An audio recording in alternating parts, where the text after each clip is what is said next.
go down to St. Catherine Street, you'd think that you were in a strange city. You can tell by the people at the fair. They're all older people. All the young people have gone. Notre enquête nous a mené à examiner le traitement que chacune des deux solitudes réserve à sa minorité linguistique. D'abord, le sort des Anglo-Québécois. Cette école anglaise a déjà abrité 1300 élèves. Elle n'en compte plus aujourd'hui que 55. L'an prochain, elle fermera ses portes. Ce sera la 101e à connaître ce sort depuis l'adoption de la loi 101.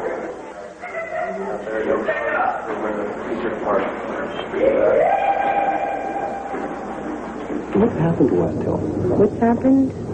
Bill 101.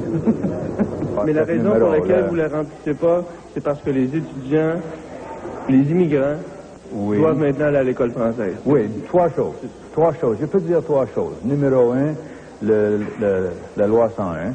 Le fait que, comme toutes les populations de l'Amérique du Nord, la population ne le remplace pas, c'est-à-dire...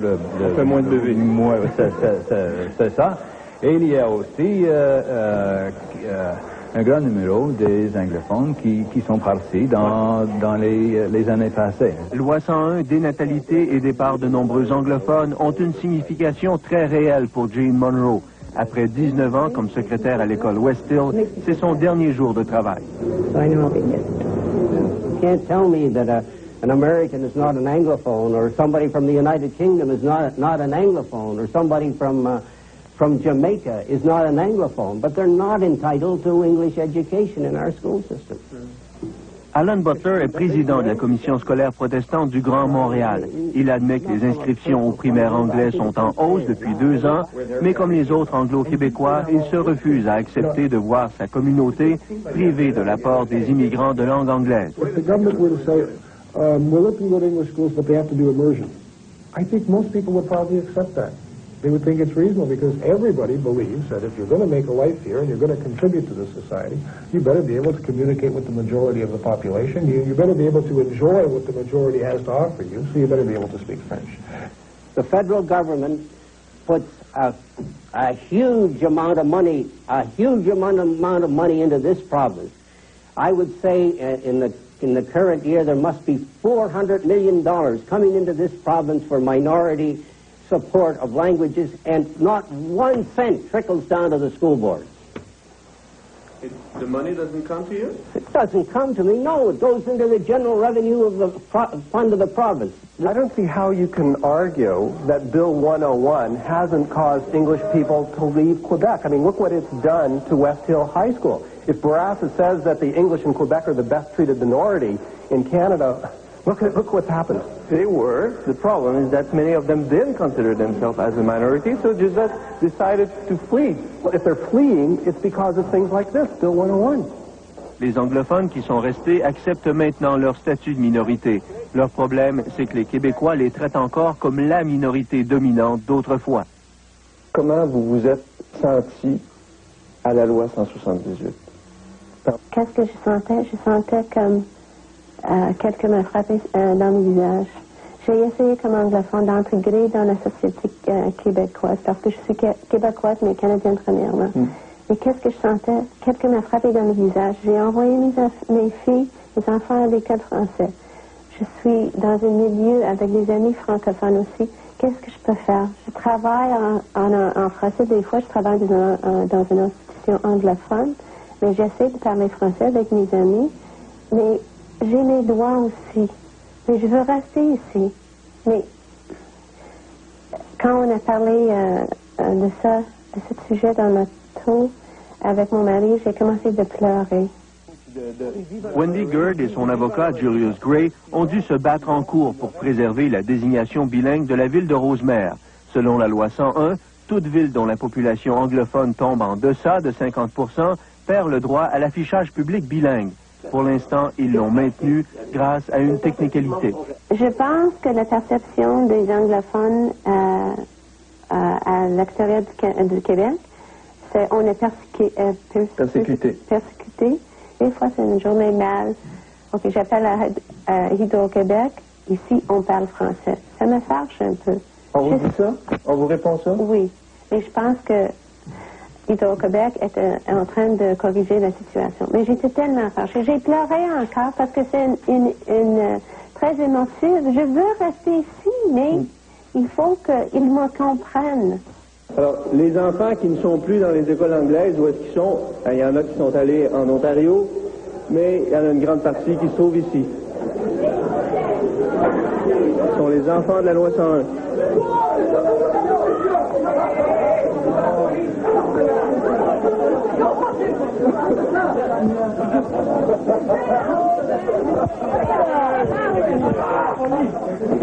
Pourquoi vous êtes venu au collège en français? Vous auriez pu aller au collège en anglais? Question de maîtriser une langue parfaitement pour ensuite adhérer à une autre.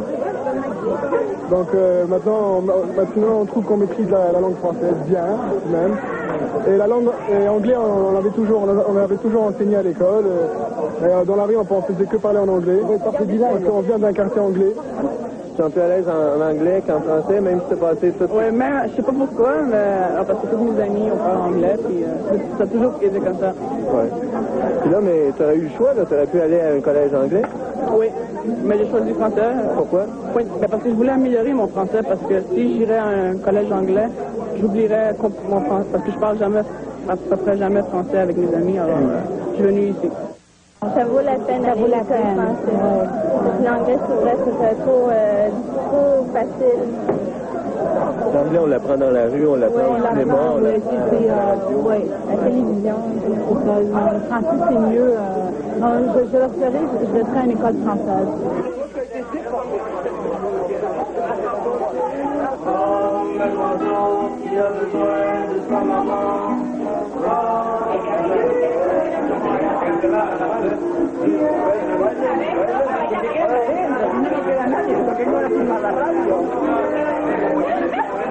But you know, when the law was changed, it made your parents send you. They had no choice. They had to send you to a French school.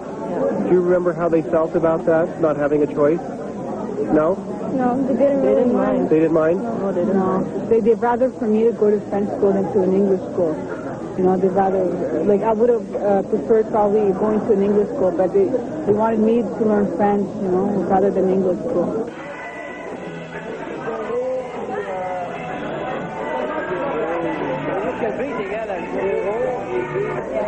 On le voit, la loi 101 a permis de rétablir une certaine normalité dans la société québécoise en intégrant les immigrants à la majorité francophone.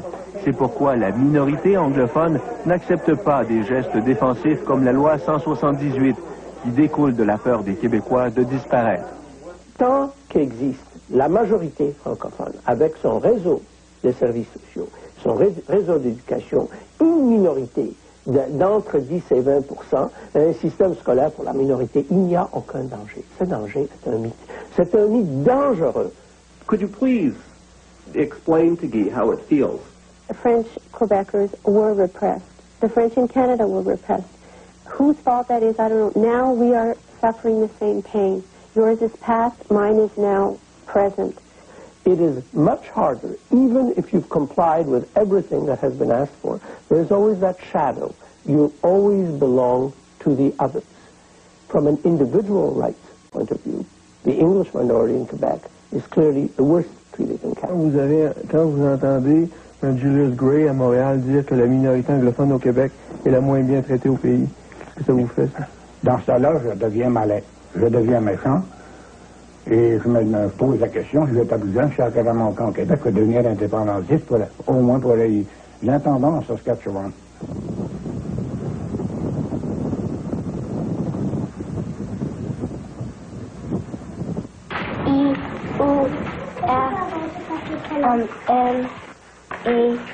Bellevue est un des 4 ou 5 villages fransaskois où il est encore possible de vivre en français en Saskatchewan. Mais dans une province où le taux d'assimilation des francophones atteint les 70%, même ici, la survie de la langue est très précaire. Regarde, qu'est-ce que les enfants font? Qu'est-ce qu'ils font?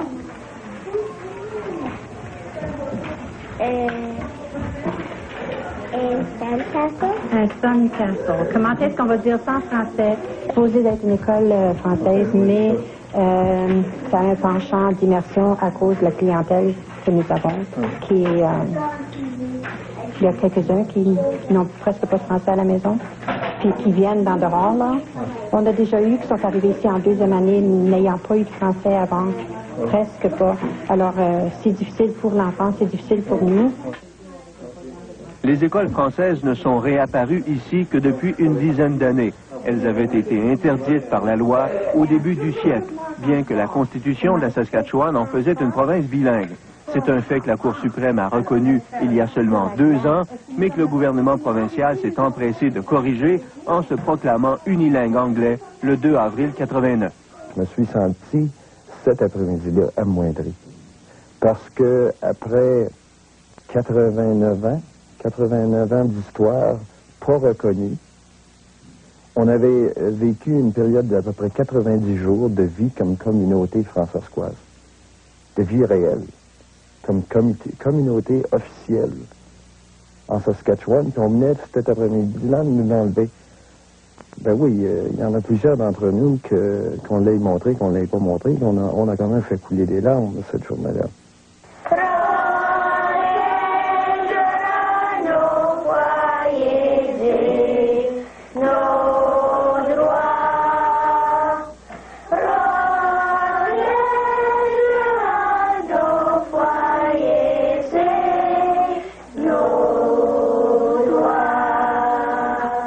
L'hymne national fait une promesse, celle du respect des droits.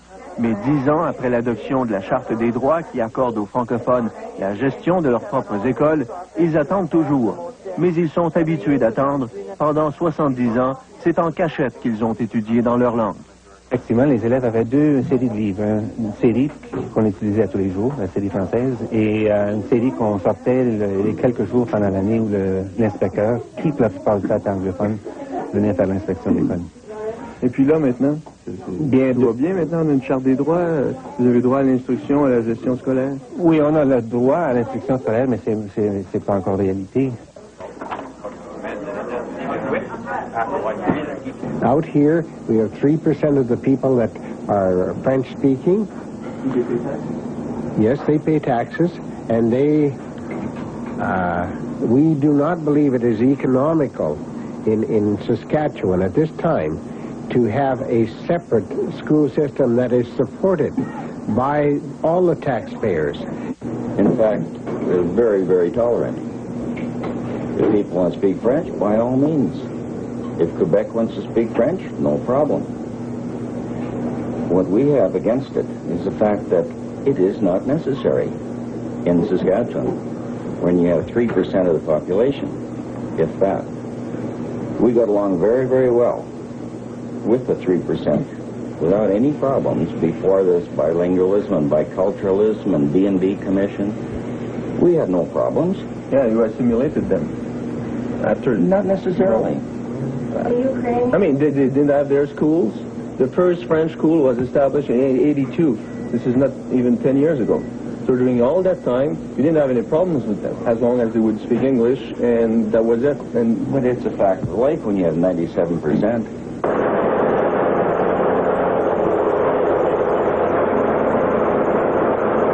I had a Canadian flag on my briefcase, and in Montreal, I would have to turn that around or else nobody would speak English to me.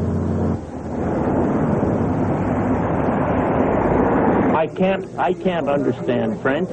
All your signs are in French. But people speak English. And here again, you walk into a store. I found this a long period of time ago. You walk into a store and you ask directions. And 99 times out of 100, you'll get the answer that they don't speak English. Hi. Do you know where I can find a dry cleaner? Yeah. Next street. The next block? Oh, You'll left. your English is very good. Yeah? Yeah, very good. Thank you. Merci beaucoup. Car rental agency. Car rental, you know, drive a car. Car rental. Money. Drive a car. No? Car rental? Oh, you got the location car? Ah, you got it. Okay, you got me through. Okay. Merci. Is direction work? Ah. Okay, monsieur, merci beaucoup. You feel you were not welcomed here? Welcome? No, I was surprised.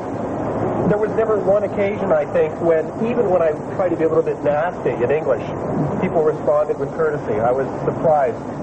I didn't think it was going to be that way. You think if I pretend I'm a francophone unilingual, I'll be received the same way in the West? I don't know. I hope so.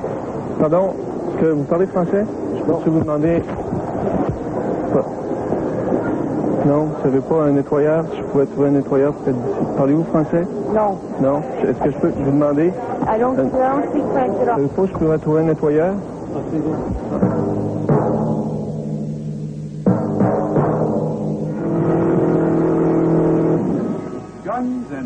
Au moment où la Deuxième Guerre mondiale faisait rage en Europe, une autre guerre, interne celle-là, se déroulait au Canada. La crise de la conscription a été une des démonstrations les plus dramatiques de la cohabitation difficile des deux solitudes.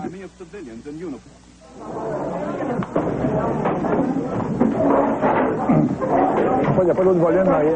Au mois de mars 1939, regardez ce que M. Mackenzie King déclare. Alors, je cite, « La conscription ne sera pas une mesure nécessaire. Aucune mesure semblable ne sera en vigueur. Le gouvernement que je dirige ne présentera pas de mesure de conscription pour le service outre-mer. »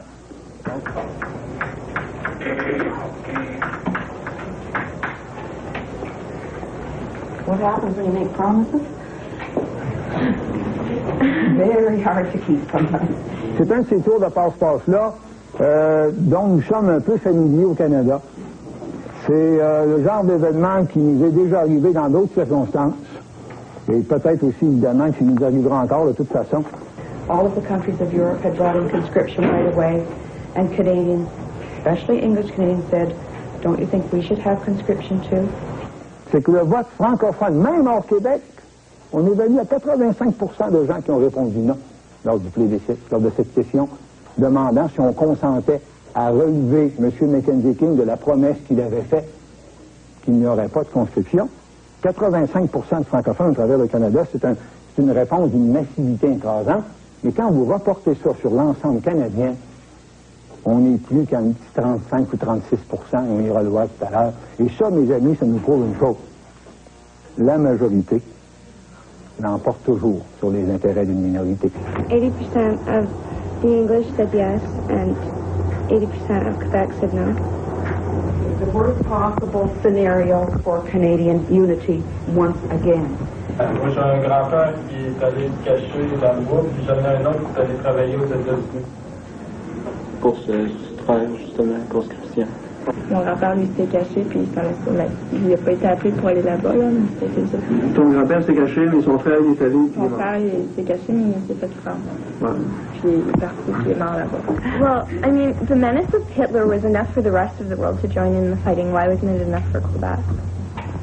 So we have to go, English Canadians have to go and die for them because they don't want to go? Si c'était pour se battre contre Hitler, contre un autre Hitler, puis que le gouvernement canadien disait il faut y aller, iriez-vous? Qui irait? One. Quoi? Seulement 3 élèves ont répondu oui au Québec. En Ontario, nous avons testé à sa limite leur sens du devoir. If the situation was reversed somehow, and English Canadians were somehow tied to France, and France was at war, would you, as English Canadians, be willing to leave your country and die? Anybody who wouldn't be willing to fight? No. You don't believe that? Tell us why.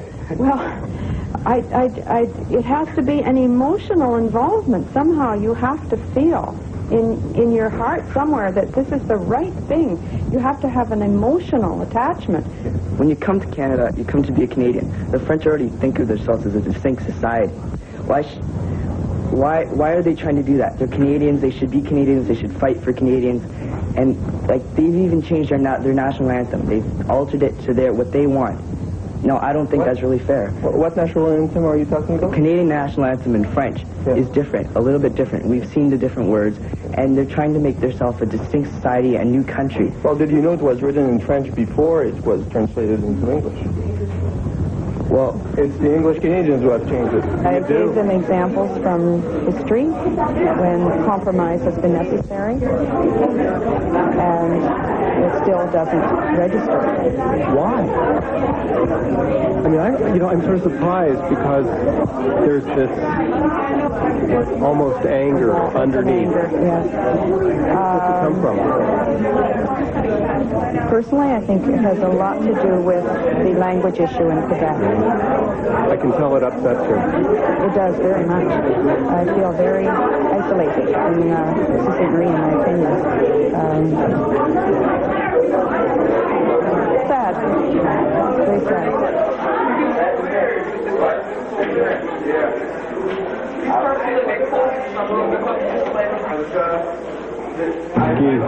You looked upset by that. Very upset and shocked, and I think I wasn't the only one. The teacher was too. Yeah, no, the teacher was really, and that's, she said she feels so isolated in the town, but the kids are so uncompromising. It's like as if it was up to them, Quebec would be gone. Yeah. I think. Well, it must be a reflection of something.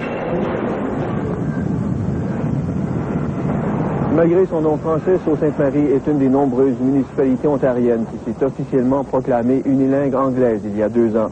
Mais les vieux démons de cette bataille sont revenus hanter la ville cet automne au cours des élections municipales.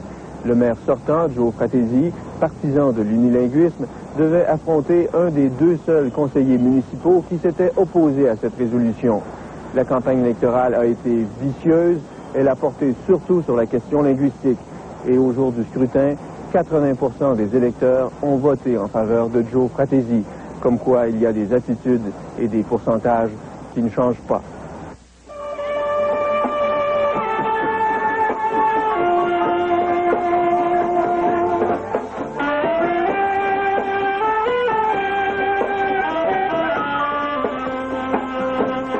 But if there ever is a third world war, hopefully the government would see fit to say everybody goes.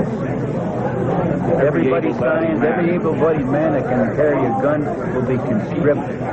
Absolutely no exception. Now, you see Quebec, on the other hand, they want the protection of Canada, they want the monetary system of Canada, they want their own language, but not any common working language. They want, but they don't want to give an inch, not 1 inch. And I think if you get back to the schools, maybe it takes 50 years or 100 years, but eventually we would become one country and a united company and much stronger country. You're saying we were better Canadian under the Union Jack and the God Save the Queen? Yes, definitely, because we were all Canadians, we were all together. I blame it on the political aspect where they have brought this Anglophone and Francophone business into the light. Every day you're reading it in the papers. They're utilizing the Anglophone and the Francophone. But isn't it a fact? This is destroying us. Isn't it a fact? No, it's destroying us. It's separating. Paul Saunier est inspecteur au ministère des Ressources naturelles de l'Alberta. Son père et sa mère sont francophones, mais après 40 ans passés dans l'Ouest, il est incapable de parler leur langue. I don't know if I feel that I've lost my heritage. No? No. What part of it is left, do you think, besides your last name?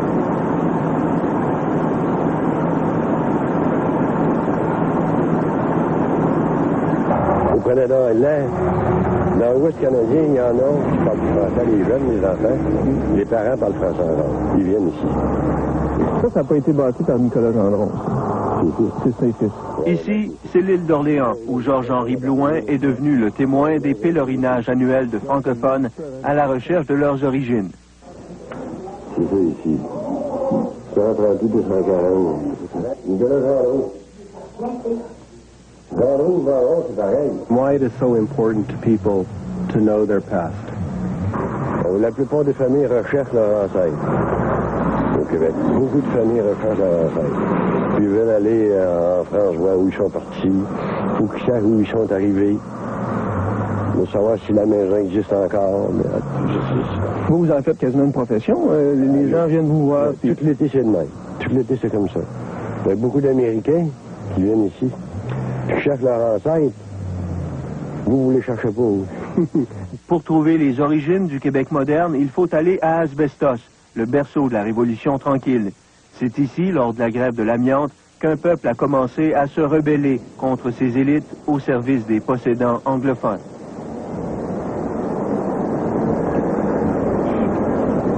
Il y avait des gens dans le pit, tous les petits boches étaient encore anglophones, qui s'adressaient à des francophones qui ne parlaient pas du tout l'anglais.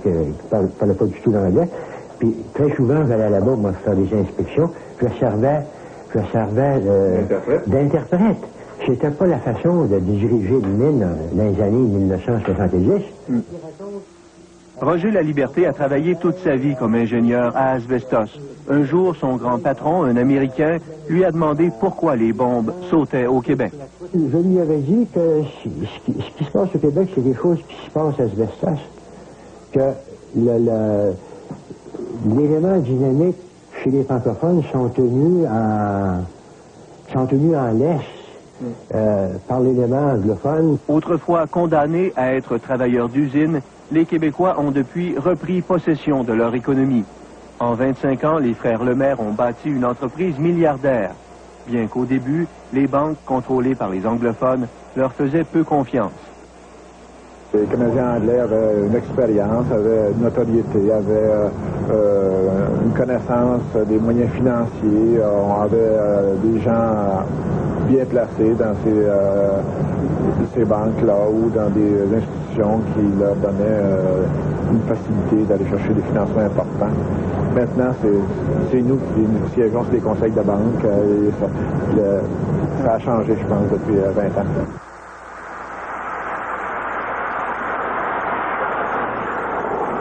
Dans l'ouest du Canada, où l'économie est davantage dépendante des ressources naturelles, les gens n'ont pas ce même sentiment d'avoir pris en main leur destinée.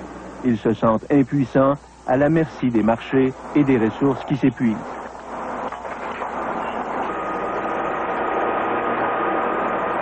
It must make you worry a bit because eventually there won't be any more. I suppose, but by that time I hope to be pensioned off. You're thinking about you, but how about your son? About my son, yeah. I suppose, you know, you have to think about it. How long will our reserves carry us? Who knows? It's a dangerous situation to be in because people are changing. They're try anything. They're desperate. I'd say that there's a prairie fire that has started in the West, and it is growing, and it will become larger. Leurs problèmes économiques ne font qu'ajouter à leur impatience devant les préoccupations constitutionnelles du Québec. 1.5 million people unemployed, and we got to worry about French and all this. You wrap hand up in a blue ribbon and someone still wouldn't want it. If they think this country is so bad, I think they should move out of the country. If Quebec wants to be a distinct society, what about the rest of the people in Canada? Then will they say that we are a distinct society? Have you ever been in Quebec? Have you? But all my understand that Quebec is really different. All my relations on my husband's side, all my in-laws are French, who came from Quebec originally. They didn't have a problem out here. Partout où nous sommes allés, nous avons trouvé la même incompréhension, pour ne pas dire la même opposition, face à la reconnaissance du Québec comme société distincte. Une exception en Alberta. He just explained it. 80, they said, yes, come on in. We're going to welcome you. Vote against the referendum, and we're going to let you in constitutionally. 1982, we slammed the door on them, and last year with Meech Lake, we slammed the door on them. And now we're going to slam the door on them again. For you to say distinct society, and then we'll decide 10 years down the line what it actually entails, no way. You sign me a blank lease on your land, or a blank title on your house? I doubt it. We are slamming the door in their face every time. And you keep saying, well, okay, you just live on the back porch. I believe if you put it to the people, you're going to find that the majority will say, no, we want to be Canadians first. Sure they will. When you guys vote, and you come back to us with 51% saying, we want to separate, now we've got a problem to deal with. I think there's more smart Frenchmen than dumb Frenchmen, and I think they'll still remain in Canada. Everybody agree with that? Absolutely. I think they will. We've been given concessions, and we've got a spoiled brat, and they love it. So you're saying no more? I say no more. Even if it means keeping Canada together, you say no more? No more concessions? I think Canada will stay together. They're not going to leave. I don't think that.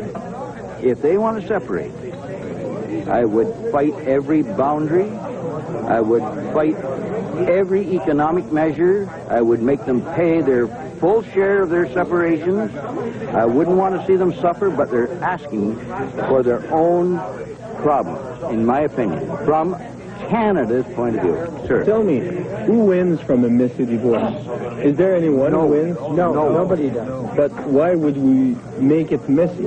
Because it deserves to be messy.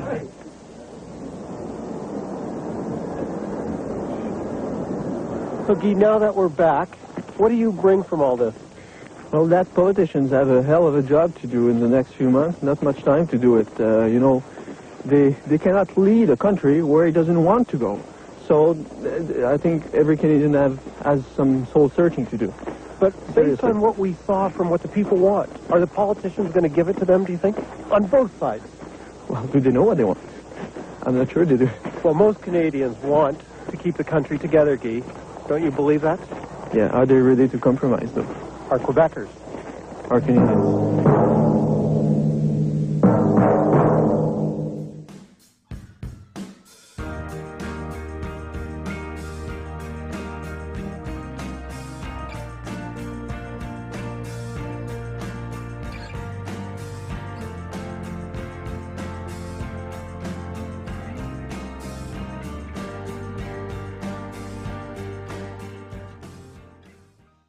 Les enfants qui ne sont plus dans les écoles anglaises, où est-ce qu'ils sont?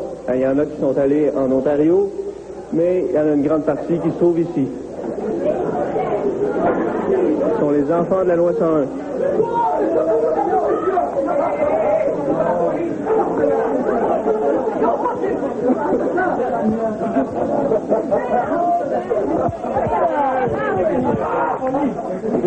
Pourquoi vous êtes venu au collège en français? Vous auriez pu aller au collège en anglais? Question de maîtriser une langue parfaitement pour ensuite adhérer à une autre. Donc maintenant on trouve qu'on maîtrise la langue française bien, même. Et la langue anglais, on avait toujours enseigné à l'école.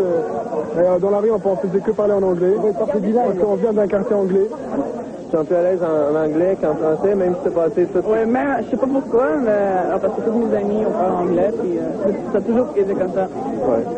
Puis là, mais tu aurais eu le choix, tu aurais pu aller à un collège anglais? Oui, mais j'ai choisi français. Pourquoi? Oui, parce que je voulais améliorer mon français, parce que si j'irais à un collège anglais, j'oublierais mon français, parce que je parle jamais, à peu près jamais français avec mes amis, alors je suis venu ici. Ça vaut la peine d'aller à l'école française. L'anglais, c'est vrai, c'est trop facile. L'anglais, on l'apprend dans la rue, on l'apprend au cinéma, on l'apprend à la radio. Oui, la télévision. Le français, c'est mieux. Je leur ferais, je mettrais à une école française.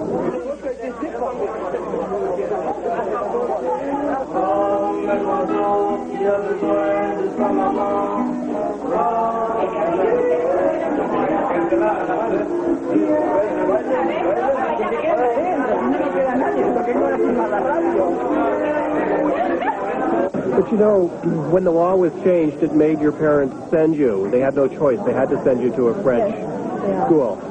Do you remember how they felt about that, not having a choice? No? No, they didn't mind. They didn't mind? No, they didn't. No. They'd rather for me to go to French school than to an English school. You know, they'd rather, like, I would have preferred probably going to an English school, but they wanted me to learn French, you know, rather than English school.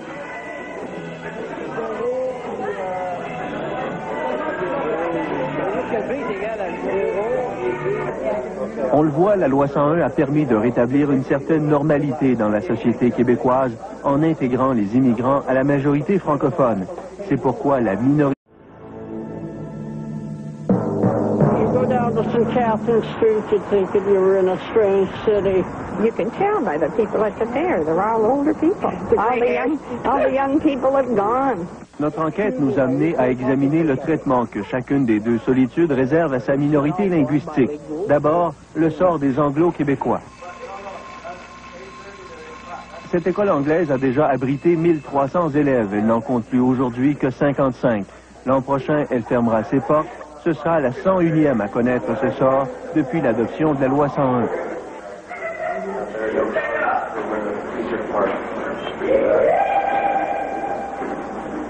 What happened to West Hill? What's happened? Bill 101. Mais la raison pour laquelle vous ne la remplissez pas, c'est parce que les étudiants, les immigrants, doivent maintenant aller à l'école française. Oui, trois choses. Je peux dire trois choses. Numéro un, la loi 101. Le fait que, comme toutes les populations de l'Amérique du Nord, la population ne le remplace pas, c'est-à-dire... On fait moins de bébés. C'est ça. Et il y a aussi un grand numéro des anglophones qui sont partis dans les années passées. Loi 101, dénatalité et départ de nombreux anglophones ont une signification très réelle pour Jean Monroe. Après 19 ans comme secrétaire à l'école West Hill, c'est son dernier jour de travail.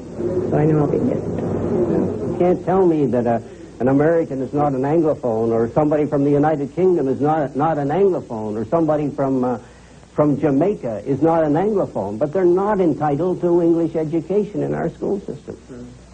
Alan Butler est président de la commission scolaire protestante du Grand Montréal. Il admet que les inscriptions au primaire anglais sont en hausse depuis 2 ans, mais comme les autres anglo-québécois, il se refuse à accepter de voir sa communauté privée de l'apport des immigrants de langue anglaise. If the government were to say, we'll let them go to English schools, but they have to do immersion, I think most people would probably accept that. They would think it's reasonable because everybody believes that if you're going to make a life here and you're going to contribute to the society, you better be able to communicate with the majority of the population. You better be able to enjoy what the majority has to offer you, so you better be able to speak French. The federal government puts a huge amount of money into this province. I would say Le gouvernement provincial s'est empressé de corriger en se proclamant unilingue anglais le 2 avril 89. Je me suis senti, cet après-midi-là, amoindri. Parce que après 89 ans d'histoire pas reconnue, on avait vécu une période d'à peu près 90 jours de vie comme communauté françoise, de vie réelle, comme communauté officielle en Saskatchewan, puis on venait cet après-midi-là nous l'enlever. Ben oui, il y en a plusieurs d'entre nous qu'on l'ait montré, qu'on l'ait pas montré, on a quand même fait couler des larmes cette journée-là.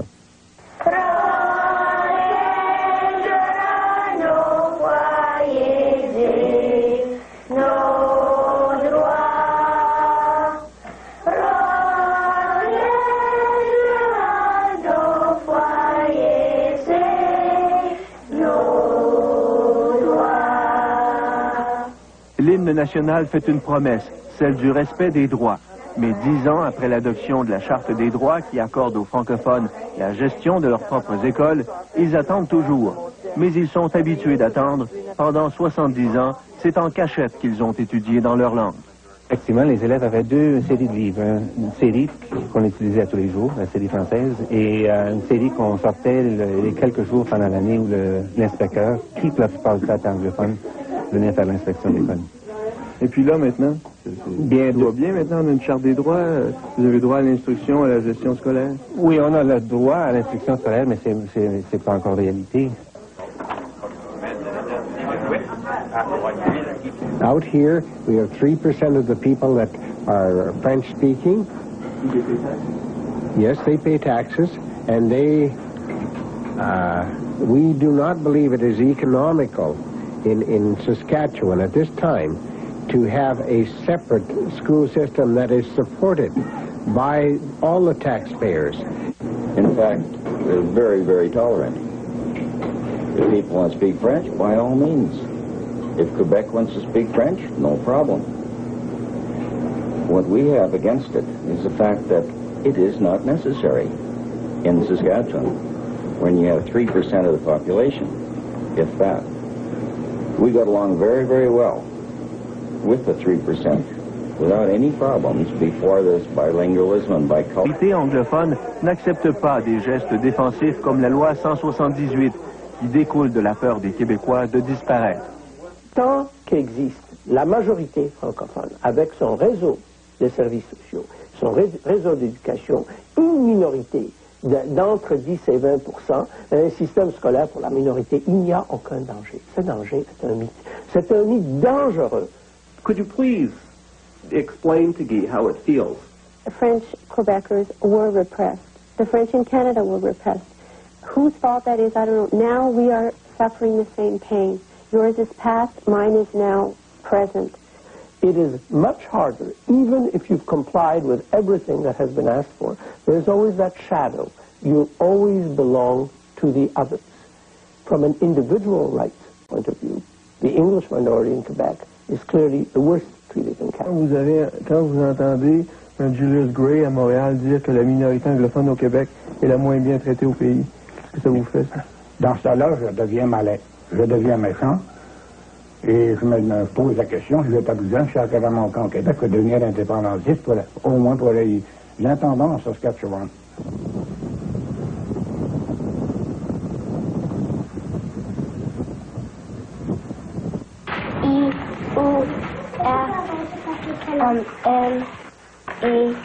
Bellevue est un des 4 ou 5 villages fransaskois où il est encore possible de vivre en français en Saskatchewan. Mais dans une province où le taux d'assimilation des francophones atteint les 70%, même ici, la survie de la langue est très précaire. Regarde, qu'est-ce que les enfants font? Qu'est-ce qu'ils font?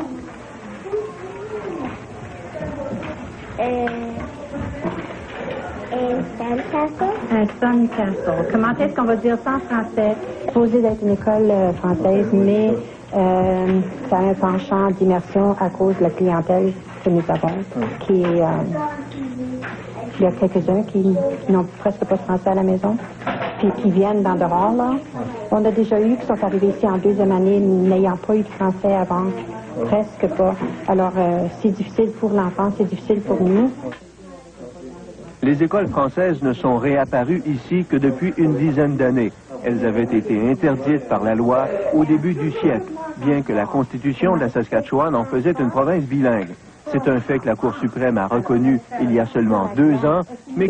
In the current year, there must be $400 million coming into this province for minority support of languages, and not 1 cent trickles down to the school board. The money doesn't come to you? It doesn't come to me, no. It goes into the general revenue of the fund of the province. I don't see how you can argue that Bill 101 hasn't caused English people to leave Quebec. I mean, look what it's done to West Hill High School. If Bourassa says that the English in Quebec are the best treated minority in Canada, look what's happened. They were. The problem is that many of them didn't consider themselves as a minority, so just decided to flee. Well, if they're fleeing, it's because of things like this, Bill 101. Les anglophones qui sont restés acceptent maintenant leur statut de minorité.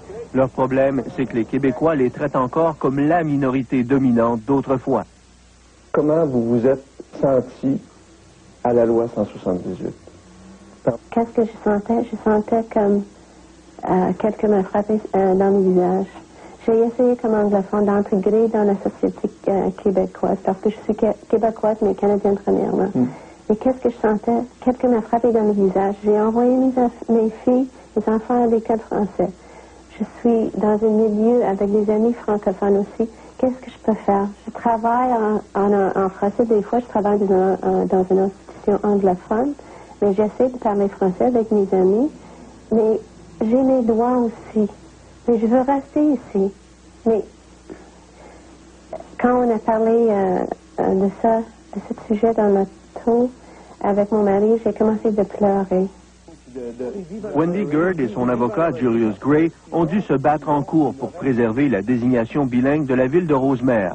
Selon la loi 101, toute ville dont la population anglophone tombe en deçà de 50% perd le droit à l'affichage public bilingue. Pour l'instant, ils l'ont maintenu grâce à une technicalité.